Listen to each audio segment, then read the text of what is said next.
মধ্যবিত্ত সংসারে স্বামীর অল্প ইনকাম তাতে কি হয়েছে? স্বামীর অল্প ইনকামে কিন্তু নিজেকে রানীর মতো রাখা যায়, শুধুমাত্র একটু হিসেব করে চললে। আর অবশ্যই বুদ্ধি থাকতে হবে। বুদ্ধি খাটিয়ে চললে একটা সংসারে অবশ্যই রানীর মতোই কিন্তু থাকা যায়। সবটাই আমাদের গৃহিণীদের উপরেই কিন্তু নির্ভর করে। হ্যালো এভরিওয়ান, আসসালামু আলাইকুম। কেমন আছেন সবাই? আই হোপ সবাই খুব ভালো আছেন আর সুস্থ আছেন। আমরাও আলহামদুলিল্লাহ খুব ভালো আছি। আমার নতুন একটি ভিডিওতে সবাইকে ওয়েলকাম করছি। আশা করছি আজকের এই ভিডিওটি সবার কাছে অনেক বেশি ভালো লাগবে। প্রতিদিনের মতো আজকেও আমার সংসারের টুকিটাকি কাজকর্মগুলো দিয়ে আমার ভিডিওটি সাজিয়েছি। আশা করছি আমার এই ভিডিওটি সবার কাছে অনেক ভালো লাগবে। তো ভিডিওটি ভালো লাগলে শেষ হওয়া পর্যন্ত সাথেই থাকার অনুরোধ রইল। সামনে যেহেতু ঈদ চলে এসেছে, আর ঈদের আগে কিন্তু বাড়িতে অনেক কাজ থাকে, যেমন ঘর পরিষ্কার করা, তাছাড়া সমস্ত কিছু কিন্তু পরিষ্কার করতে হয়। তো আমিও আজকে কিন্তু চলে এসেছি আমার উপরের রুমগুলো সুন্দর করে সমস্ত কিছুই পরিষ্কার করে নেব।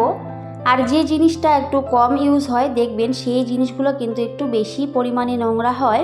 তো যেহেতু উপরে রুমে খুব একটা থাকা হয় না, তো সেই জন্য একটু বেশি পরিমাণে কিন্তু জিনিসগুলোতে নোংরা পড়ে। তো আমি কিন্তু সেই কাজটাই আজকে করে নেব। তো আমি এই যে সমস্ত কিছু কিন্তু সুন্দর করে পরিষ্কার করে নিচ্ছিলাম। তো প্রথমে কিন্তু আমি সোফাগুলো একটু ক্লিন করে নিলাম। আর কি বলবো, এত পরিমাণে ধুলো, তো সেজন্য কিন্তু সব সময় ক্লিন করতেই হয়। তবে যেহেতু ঈদ, তো ঈদ উপলক্ষে অবশ্যই কিন্তু সব কিছুই নিট অ্যান্ড ক্লিন থাকা দরকার। তো সেই জন্য কিন্তু আজকে করে নিচ্ছি। যেহেতু আমার অনেক ছোট বেবি, তো সেজন্য কিন্তু বেবিকে নিয়ে কাজ করা আমার অনেকটাই কষ্টকর হয়। তো সেজন্য কিন্তু অনেক দিনই হলো এই উপরের রুমগুলোতে ক্লিন করা হয়নি। তো আজকে একটু আমি ক্লিন করে নিচ্ছি। আসলে সাজানো গোছানো সংসার দেখতে অনেক বেশি ভালো লাগে, তবে হয়তো কোনো সময় আমরা সময়ের অভাবে কাজগুলো করতে পারি না। আর যেহেতু আমার ছোট বেবি বললামই, তো সেই জন্য হয়তো আমি কাজগুলো খুব একটা এখন করতে পারছি না। তবে এলোমেলো থাকলে বা নোংরা থাকলে তখন কিন্তু একেবারেই ভালো লাগে না। তো সেজন্য আজকে আগে এই কাজগুলো কিন্তু করে নিচ্ছি। রুমের সমস্ত কিছু কিন্তু আমি আজকে ক্লিন করে নেব, আর সেটাই কিন্তু শেয়ার করব। একটা সংসারে স্বামীর ইনকাম যেমনই হোক না কেন, আমরা হাউসওয়াইফরা যদি একটু বুদ্ধি করে একটা সংসারে চলি, তাহলে কিন্তু সেই সংসারে আমরা অনেকটাই রানীর মতো থাকতে পারি। আমার হাজব্যান্ড যে খুব একটা বেশি ইনকাম করে সেরকম কিন্তু কিছুই না, খুবই সামান্য ইনকাম। আর আলহামদুলিল্লাহ সেই ইনকাম দিয়ে কিন্তু আমরা অনেক বেশি ভালো আছি। আমার হাজব্যান্ড আমার সমস্ত রকমের শখ আহ্লাদ অবশ্যই কিন্তু পূরণ করে। হয়তো কোনো সময় আমি চাই না, চাওয়ার আগেই হয়তো আমি সমস্ত কিছুই পেয়ে যাই। তবে আমার হাজব্যান্ডের থেকে আমি একটু বেশি হিসেবি, কারণ অবশ্যই একজনকে হিসেবি হতে হয় একটা সংসারে, তা না হলে কিন্তু সংসারের উন্নতি কখনোই সম্ভব নয়। তো আমার মতে অবশ্যই স্বামীর তুলনায় স্ত্রীকে একটু হিসেবি হতে হয়, তাহলে একটা সংসারে দেখবেন অনেক বেশি উন্নতি আসে, আর অবশ্যই ভালো থাকা যায়। আমি আমার এই ছোট্ট সংসারটিকে এভাবেই কিন্তু আগলে রাখি, আমার এই শখের জিনিসগুলো কিনে থাকি। আমার হাজব্যান্ড আমাকে সব সময় হাত খরচের টাকা দেয়, তো সেই টাকাটা আমি সব সময় কিন্তু জমিয়ে রাখি। ও কিন্তু কখনোই আমার সেই টাকাগুলো চায় না। তো যখন বলে তোমাকে যে আমি এই জিনিসটা কিনতে টাকা দিয়েছি, তুমি কি কিনেছো, তো আমি হয়তো কোনো সময় কিনিও না, সেই টাকাটা কিন্তু আমি রেখে দিই, কারণ হয়তো দরকারই পড়ে না। আর আমি নিজেও কিন্তু একটা কাজ করি, তো সেখান থেকে কিন্তু আমি টাকা পাই। তো অবশ্যই সেই টাকা দিয়েও কিন্তু আমি আমার নিজের শখের জিনিসগুলো কিনে থাকি। তো যখন হাজব্যান্ড দিয়ে থাকে তখন কিন্তু সেই টাকাটা আমার আর দরকার হয় না, আমি কিন্তু রেখে দিই। আর যখন সেই টাকাগুলো আমি রেখে দিই, তো সেখান থেকেও কিন্তু অবশ্যই একটা সময় আমার অনেকগুলি টাকা হয়ে যায়, আর সেই টাকাগুলো দিয়ে আমি আমার শখের জিনিসগুলো কিনে থাকি। তো আমি হয়তো বেশিরভাগ ভিডিওতে সেগুলো দেখিয়েও থাকি।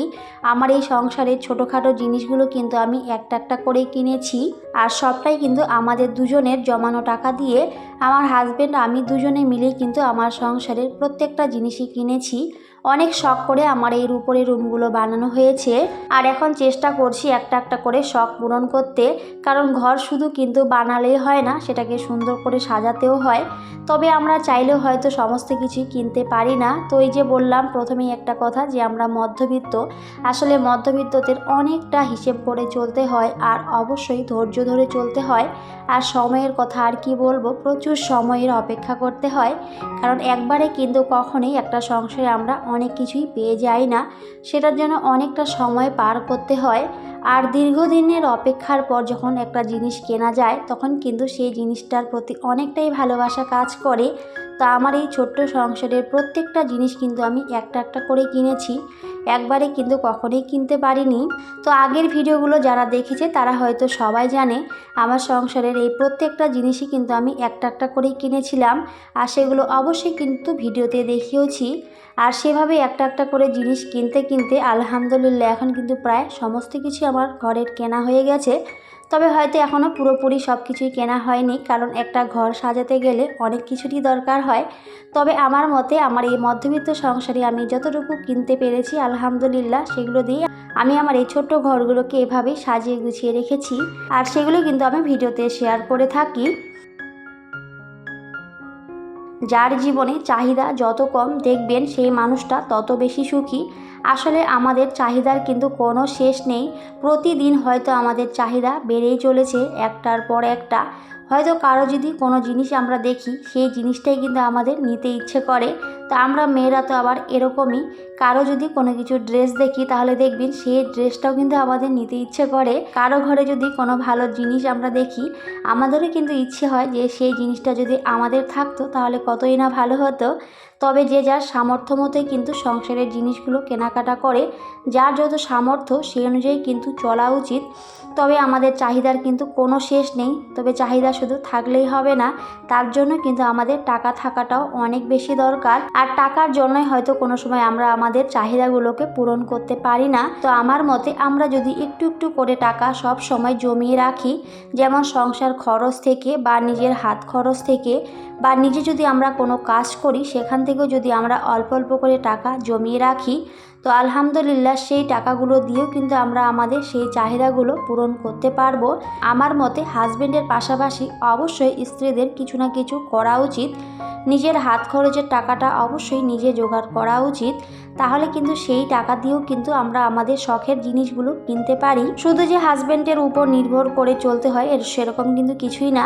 এখন কিন্তু অনেক সুযোগ সুবিধা রয়েছে, অনলাইনে সবাই অনেক কিছুই করছে, আর অবশ্যই অনেক অনেক টাকা ইনকাম করছে। শুধুমাত্র অনেকে দেখবেন অনলাইনে বিজনেস করছে, অনেকে দেখবেন সেলাইয়ের কাজ করে, আবার অনেকে পার্লারের কাজ করে। তো এরকম করেও কিন্তু অনেকে অনেক কাজ করছে আর অনেক টাকাও কিন্তু ইনকাম করছে, আর সেই টাকাগুলো দিয়েও নিজের শখগুলো অবশ্যই কিন্তু পূরণ করা যায়। তো এখন কিন্তু মোবাইলের যুগ, মোবাইলে অনেক সুযোগ সুবিধা আমরা কিন্তু সবাই জানি, আর মোবাইলে কাজ করে কিন্তু অনেকে অনেক সফলও হচ্ছে, আর এটা কিন্তু আমরা কম বেশি সবাই জানি।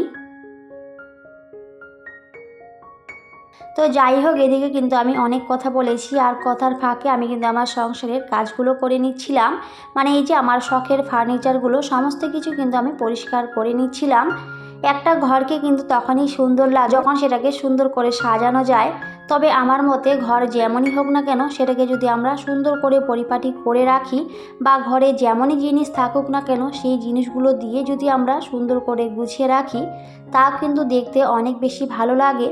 ঘর সাজাতে যে অনেক দামি জিনিসপত্রের দরকার আছে সেরকম কিন্তু কিছুই না, তবে অবশ্যই ভালোবাসাটা থাকতে হবে। যে কোনো জিনিস দেখবেন ভালোবাসা দিয়ে যদি আগলে রাখা যায় বা যত্ন করে রাখা যায় তাহলে কিন্তু সেটা অনেক বেশি ভালো লাগে, হোক না সেটা কম দামের। তো সেজন্য অবশ্যই আমাদের ভালোবাসা থাকাটাও অনেক বেশি দরকার। শুধু যে দামি জিনিসপত্র থাকলে একটা সংসার সুখের হয় সেরকম কিন্তু কিছুই না। অবশ্যই স্বামী স্ত্রীর মধ্যেও ভালোবাসা থাকাটা অনেক বেশি দরকার, তাহলে কিন্তু একটা সংসারে আপনি অনেক বেশি ভালো থাকতে পারবেন। নাইবা থাকলো সেখানে অনেক দামি জিনিসপত্র, নাইবা থাকলো অনেক কিছু, তাও দেখবেন স্বামী স্ত্রীর ভালোবাসাটা দিয়ে কিন্তু একটা সংসারে অনেক বেশি ভালো থাকা যায়। আর অবশ্যই সেখানে কিন্তু আল্লাহর রহমত সব সময় থাকে। তো এটা হয়তো আমরা সবাই জানি। তো যার কাছে যতটুকু আছে আমরা যদি সেগুলো দিয়ে আমাদের ঘরগুলোকে সাজিয়ে গুছিয়ে রাখি, তাও কিন্তু মনের মধ্যে আমাদের অনেকটাই শান্তি কাজ করে।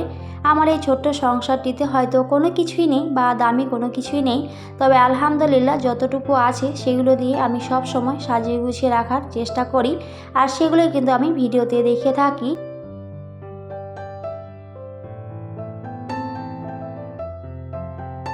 কি করে আমি আমার এই ছোট্ট সংসারটিকে একটু একটু করে গড়ে তুলেছি আর কি করে আমি টাকা জমে রাখি, তো এগুলোই কিন্তু আমি ভিডিওতে দেখিয়ে থাকি। আর সবাই ভালোবেসে আমার ভিডিওগুলো দেখেন আর অনেক সুন্দর সুন্দর কমেন্ট করেন।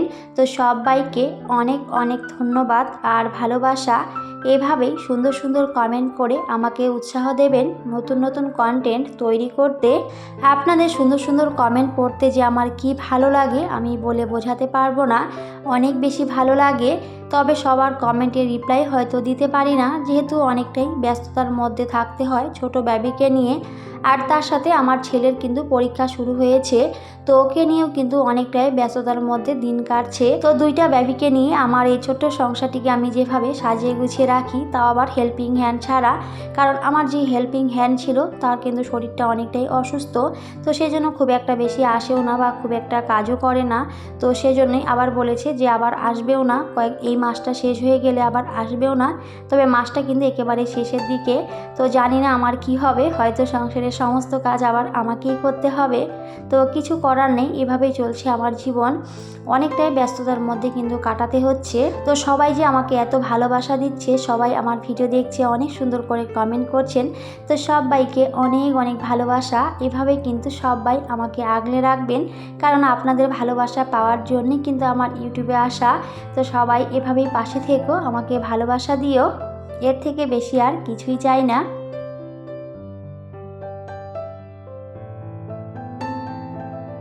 তো এদিকে কিন্তু আমি আমার সংসারের একটা একটা করে কাজ করে নিচ্ছি। আজকে কিন্তু আর কোনো রান্না বাড়ার ভিডিও আমি শেয়ার করিনি, কারণ ঘরের কাজগুলো করতে করতে কিন্তু অনেকটাই সময় লেগে গেছিলো। আর তাছাড়া যদি আমি রান্নার ভিডিও দিয়ে থাকি তাহলে ভিডিও অনেক বড় হয়ে যাবে। আর এমনি হয়তো প্রতিদিন রান্নার ভিডিওগুলো দিয়ে থাকি, প্রতিদিন বলতে ভুল হবে, এখন কিন্তু আমি একেবারেই প্রতিদিন বা একদিন পর পরও ভিডিও দিতে পারি না, অনেকটাই ব্যস্ততার মধ্যে কিন্তু কাটতে হচ্ছে আমাকে। তো সেজন্য যখন সময় পাচ্ছি তখনই কিন্তু দিচ্ছি, হয়তো 2 দিন পর বা একদিন পর, এভাবে কিন্তু এখন ভিডিওগুলো দিচ্ছি। তো আশা করি আজকের এই ভিডিওটি সবাই ফুল ওয়াচ করে দেবেন, আমার প্রিয় আপুমণিরা, ভাইয়ারা, আঙ্কেল আন্টিরা। তো সবাইকে বলবো অবশ্যই আজকের আমার এই ভিডিওটি সবাই ফুল ওয়াচ করে দেবেন। আর জানি না আমার ভিডিওগুলো আপনাদের কাছে কেমন লাগে, যদি ভালো লাগে তাহলে চাইলেই আমার চ্যানেলটিকে সাবস্ক্রাইব করে রাখতে পারেন। আর অবশ্যই কিন্তু নোটিফিকেশনটা অল করে দেবেন, তাহলে আমি যখনই ভিডিও দিই না কেন সবার আগে আমার এই ভিডিওগুলো আপনাদের কাছে পৌঁছে যাবে। আর আপনারা চাইলে সময় সুযোগ মতো করে আমার ভিডিওটি দেখে নিতে পারবেন। আর যারা যারা অলরেডি এই কাজটা করে দিয়েছেন, আপনাদের একগুচ্ছ লাল গোলাপের শুভেচ্ছা জানাই।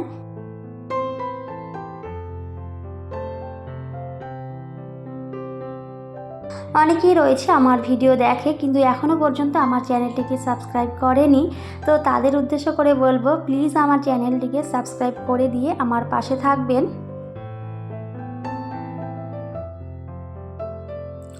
তো আমি কিন্তু সমস্ত কিছু তারপরে পরিষ্কার পরিচ্ছন্ন করে নিয়েছি। আর আমার ঘরটা দেখতে কেমন লাগছিল তো সেটা একটু শেয়ার করেছি, তো অবশ্যই আপনারা কমেন্ট করে জানাবেন। আর অনেকেই কমেন্ট করে যে আপু আপনার কি এটা নিজের বাসা নাকি ভাড়া বাসা, তো তাদের উদ্দেশ্য করে বলছি এটা আমার একেবারেই নিজের বাসা। নিজের বাসা বলতে মেয়েদের কোনো নিজের বাসা হয় না, তো আমার হাজব্যান্ড আমি তো দুজনেরই কিন্তু বাসা, তো সেটা একটু বললাম। তো আশা করি আপনারা বুঝবেন। আর এই গরমে সবাই অবশ্যই নিজের খেয়াল রাখবেন, নিজের ফ্যামিলির খেয়াল রাখবেন, আর সবাই খুব ভালো থাকবেন। আর সবাই অবশ্যই আমাদের জন্য দোয়া করবেন, আমি অলওয়েজ সবার জন্য দোয়া করি, সবাই যেন অনেক ভালো থাকে, সুস্থ থাকে। তো যাই হোক, এদিকে অনেক কথা বলেছি, আর কথার ফাঁকে আমি কিন্তু আমার রুমের সমস্ত কিছুই পরিষ্কার করে নিয়েছি। আর তারপরে কিন্তু আমার বেডশিটটাও আমি দিয়ে দিয়েছিলাম। আর বেডশিটটা দেওয়ার পরে কিন্তু বেডের লুকটা একেবারেই চেঞ্জ হয়ে যায়, তখন কিন্তু দেখতে অনেক বেশি ভালো লাগে। তো সেটাও কিন্তু আমি করে দিয়েছিলাম। আর দেখতে কেমন লাগছে সবাই কিন্তু অবশ্যই কমেন্ট করে জানাবেন। তো আমার এই শখের আলমারিটা একটু সবাইকে দেখিয়ে দিচ্ছি। তো অনেকে কিন্তু কমেন্ট করেছিল যে আমার এই শখের আলমারিটা কত দিয়ে কিনেছি। তো আমার এই শখের আলমারিটা কিন্তু 22,000 টাকা নিয়েছে, যেটা আমার অনেক পছন্দের। আমি কিন্তু এটা অর্ডার দিয়েই বানিয়েছিলাম, একেবারে ডিজাইনটা কিন্তু আমার পছন্দ মতোই আমি দিয়েছি। আর তারপরে কিন্তু বানিয়েছে। আর এটা কিন্তু আমি কিনেছি এই যে আমাদের রাজগঞ্জ বাজার থেকে, এটা কিন্তু কোনো দূর থেকে আমি কিনে আনিনি। তো আমরা যে বাজারে থাকি তো সেখানে থেকে কিন্তু কেনা হয়েছে। তো আমার হাজব্যান্ডের বন্ধুর দোকান রয়েছে, তো সেখান থেকে কিন্তু এটা কেনা হয়েছে। আর একবারে কিন্তু টাকা দিয়ে আমরা কখনোই কিনি না জিনিস, তো সেখানে অল্প অল্প করে টাকা দিয়ে কিন্তু আমরা জিনিসগুলো বানিয়ে থাকি। যেহেতু আমার হাজব্যান্ডের বন্ধু হয়, তো সেজন্য কিন্তু আমরা বানাতে দিই আর সেখান থেকে কিন্তু নিয়ে আসি। আর তারপরে কিন্তু টাকাটা আস্তে আস্তে তাকে দেওয়া হয়, কারণ একবারে কিন্তু টাকা দেওয়া সম্ভব হয় না। তো সেই জন্য অবশ্যই কিন্তু আস্তে আস্তে করে টাকাটা পরে শোধ করে দিই। তো এভাবে কিন্তু আমি আমার সংসারের প্রত্যেকটা জিনিসই কিনেছি, আর সেগুলো কিন্তু আমি ভিডিওতে দেখিয়েওছি। তো সেজন্য কিন্তু আজকে আরেকটু দেখিয়ে দিলাম আর সবটাই বলে দিলাম। তো আশা করি আপনারা বুঝতে পারবেন। তবে আমার মতে আলমারিটার দামটা হয়তো একটু বেশি নিয়েছিল, কারণ ওটার কোয়ালিটিটা কিন্তু অনেক ভালো ছিল, তো সেই জন্য কিন্তু একটু দামটা আমার মতে বেশি পড়েছে। আর অনেকে আমার বেসিনটা অনেক বেশি পছন্দ করে, তো আরেকটু সেই জন্য বেসিনটাকেও দেখিয়ে দিলাম। তো আশা করছি আজকের এই ভিডিওটি সবার কাছে খুব ভালো লাগবে। ভালো লাগলে অবশ্যই কমেন্ট করে জানাবেন। সবাই খুব ভালো থাকবেন, সুস্থ থাকবেন। তো সবাইকে টাটা, আল্লাহ হাফেজ। দেখা হবে পরের অন্য কোনো একটি ভিডিও।